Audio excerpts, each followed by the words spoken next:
पूर्वी मला तमाशा पाहण्याचा खूप नाद होता.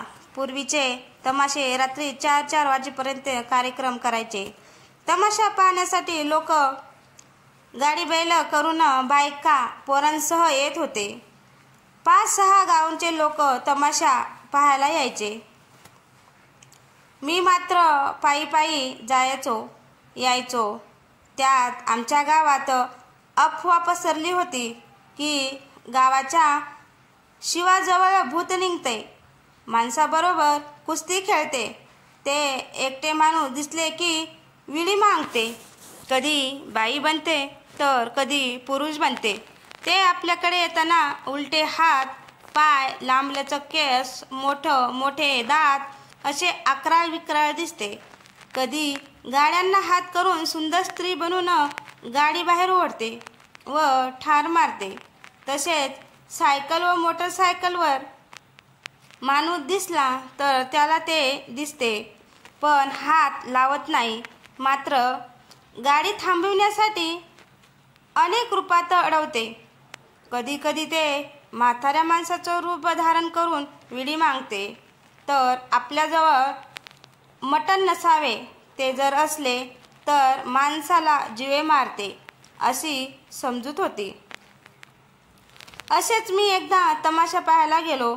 मनात भूत व भूतांची जागा माहिती होती, त्यामुळे भीतीचे वातावरण निर्माण झाले होते.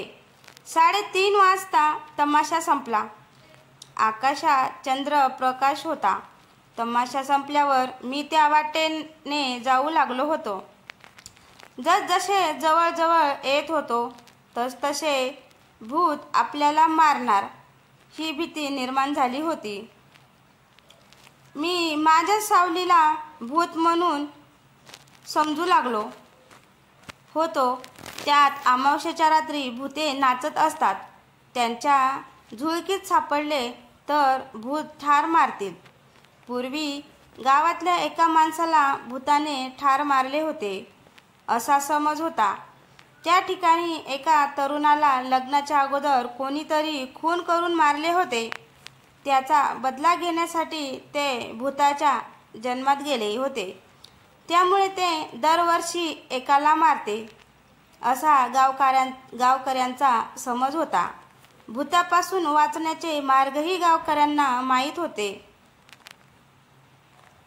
पण भूताला पळवायचे म्हण जे खिशात आग काडी पेटी ठेवायची असे एकाने सांगितले होते. म्हसोबाला भूत घाबरते म्हणून मी जय म्हसोबा असा मोठ्याने ओरडायचो. आग पेटीच्या आधाराने मी झपाझपा चालत होतो.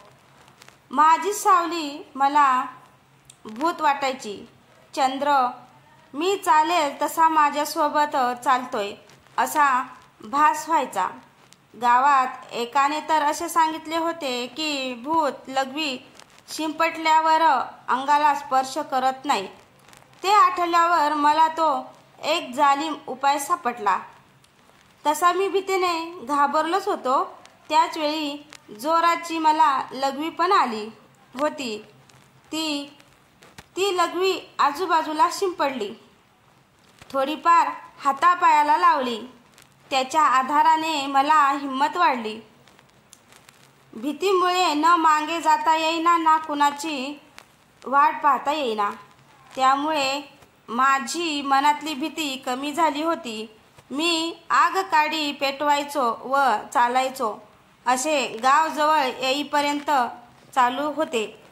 सर्व आग काड्या संपल्या. आगपेटी फार मोठा आधार होता. आधाराने घर गाठले. खऱ्या भूतापेक्षा मनातल्या भूताने कहर केला होता. भूताला घालवण्यासाठी मांत्रिक होता. ते भूत घालविण्यासाठी बकरा कोंबडीचा बळी द्यायचा. पूर्वी हातमजुरीने काम करणारा असला आणि तो आजारी पडला की तो अमावस्येच्या रात्री कुठे गेला नव्हता ना असा घरच्यांचा प्रश्न पडायचा. मग जर तो गेला असे समजले तर त्याला मांत्रिकच बरा करत होता. त्या काळात डॉक्टर गावांपासून लांब असायचे. लोकांचा विश्वास मांत्रिकावर जास्त असायचा. त्यात मांत्रिकाच्या मंत्राने गुण न येता माणूस दगावला तर भूतानेच मारला असे समजले जायचे. भूत मांत्रिकाच्या वरचढ झाल्याने मांत्रिकाच्या मंत्राने भूत आवरले नाही असे मानले जात होते. पूर्वी दळणवळणाच्या सोयी फार कमी होत्या. काही गावात वीज नसायची, त्यामुळे बऱ्याच ठिकाणी अंधार असायचा. अंधारात भूत रडायचे, पण अंधार जाऊन वीज आली तसे भूत गायब होऊ लागले होते. गावच्या लोकांना अशा गोष्टी टाइमपासचे साधन बनले होते. तर मित्रांनो, तुम्हाला ही स्टोरी कशी वाटली? स्टोरी आवडल्यास लाईक, कमेंट, शेअर करायला विसरू नका. तसंच चॅनलवर कोणी नवीन असेल तर चॅनलला सबस्क्राईब करा. धन्यवाद. भेटूया पुढच्या भागात.